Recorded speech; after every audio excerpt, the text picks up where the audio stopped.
नमस्कार, मैं वैद्य शैलेंद्र महाले। श्री निरामय आयुर्वेद चैनल के इस भाग में आप सबका स्वागत है। कल वट पौर्णिमा है और हम इस वट वृक्ष के नीचे खड़े हैं।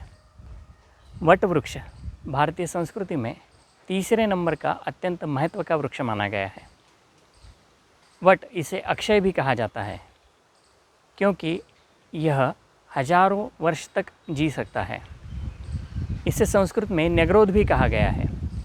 इसके जो तंतु है, हवा में जो जड़ें बनती है, वो ज़मीन में जाकर फिर से एक नया वृक्ष बनाती है और इस तरह से यह वृक्ष बहुत सारे एरिया में फैलता है।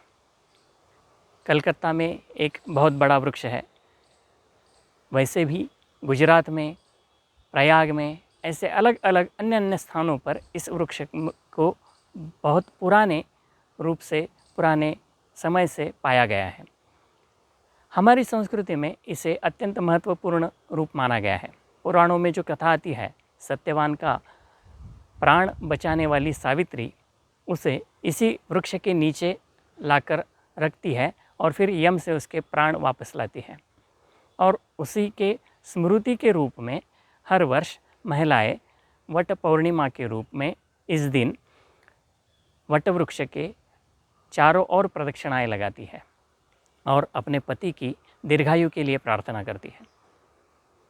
तो इसका क्या महत्व है?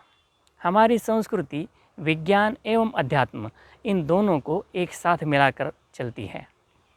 अध्यात्म और विज्ञान ये दोनों अगर साथ चलते हैं तो ही मनुष्य जीवन का विकास हो सकता है और यह हमारी भारतीय संस्कृति अत्यंत सरलता से सिद्ध करती है। जब तक हम निसर्ग से जुड़े हुए थे, विज्ञान से अध्यात्म जुड़ा हुआ था, तब तक हम यश के शिखर पर थे। और जब से हमने निसर्ग से अध्यात्म और विज्ञान का नाता तोड़ दिया है, तब से हम पिछड़े बन चुके हैं। वट वृक्ष हमें आयुर्वेद में अत्यंत महत्वपूर्ण लाभ दिलाता है। मनुष्य के जीवन में कई व्याधि जो निर्माण होते हैं, उनमें वट वृक्ष अपने पंचांगों के रूप में अत्यंत उपयुक्त सिद्ध होता है। सर के बालों से लेकर पैर तक अलग अलग जो भी व्याधियाँ आती है, उनमें वट के वृक्ष का अत्यंत महत्वपूर्ण उपयोग है। विशेषकर महिलाओं में जो अनेक व्याधियाँ उत्पन्न होती है, उनमें भी वट का अत्यंत महत्वपूर्ण स्थान है और इसीलिए अपने पूर्वजों ने कम से कम एक बार वर्ष में महिलाएं वट के निकट जाए, वट की ओर प्रदक्षिणा लगाए और वट के महत्व को जाने। इसीलिए हमारे पूर्वजों ने यह संस्कार, यह उत्सव हमारे परंपरा में लाया है। वट पूर्णिमा का अर्थ केवल वट का पूजन नहीं है, पर वट के गुणों का ध्यान करना है। वट जैसे विशाल है, वट जैसे अविनाशी है, उस प्रकार के गुणों का अपने अंतर लाना ही वट पूजन का महत्व है।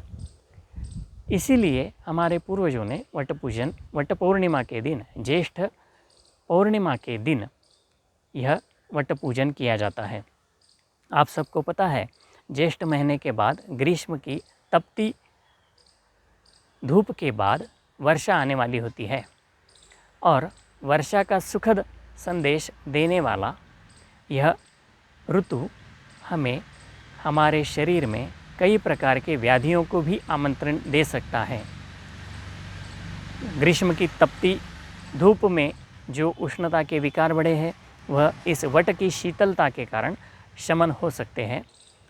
इसीलिए महिलाएं जो ज़्यादातर घर में रहती थी, वो इस वट के निकट आए और अपने अंदर निर्माण होने वाले व्याधियों से बचे और आने वाले वर्षा ऋतु, शरद ऋतु में जो भी पित्त बढ़ने वाला है, उसके व्याधियों से बचे तथा शरीर में निर्माण होने वाले स्त्रीत्व से संबंधित जो भी विकार है, उनसे बचे। इसलिए वट का महत्व उस महिला के मन में प्रतीत हो, उसकी जानकारी महिला को हो, इसीलिए हमारे पूर्वजों ने इस वट का महत्व, वट का पूजन इस उत्सव के रूप में मनाया है।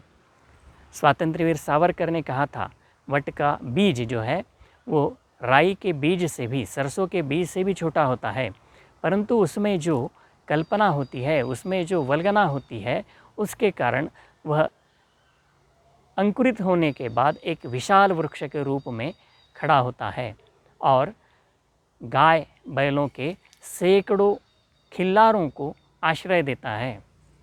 ऐसे कई वट हैं जिनके नीचे 5-5 हज़ार लोग इकट्ठा होकर अपना कार्यक्रम या उत्सव मना सकते हैं।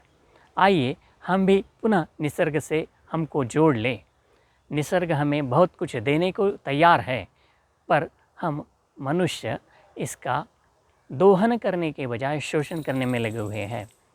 मैं सभी बहनों से आवाहन करता हूँ कि वो अपने निसर्ग से जुड़े रहें, ना कि उसकी टहनियों को काटकर उसका पूजन करें। वृक्ष हमारे जीवन के लिए अत्यंत आवश्यक है। पृथ्वी पर वृक्ष है, इसीलिए मनुष्य जीवन है। तो हमें भी मनुष्य के रूप में यह निसर्ग उत्तम रखने के लिए प्रेरणा मिली है, तो हम इस निसर्ग को उत्तम रखने का प्रयास करें। वट पूर्णिमा का यही सिद्धांत है, यही संदेश है, जिससे हम हमारी आने वाली पीढ़ियों को उत्तम ऐसा जीवन प्रदान कर सकते हैं। श्री निरामय आयुर्वेद चैनल की तरफ से सबको धन्यवाद। आप इस चैनल को लाइक करें, शेयर करें, सब्सक्राइब करें। धन्यवाद।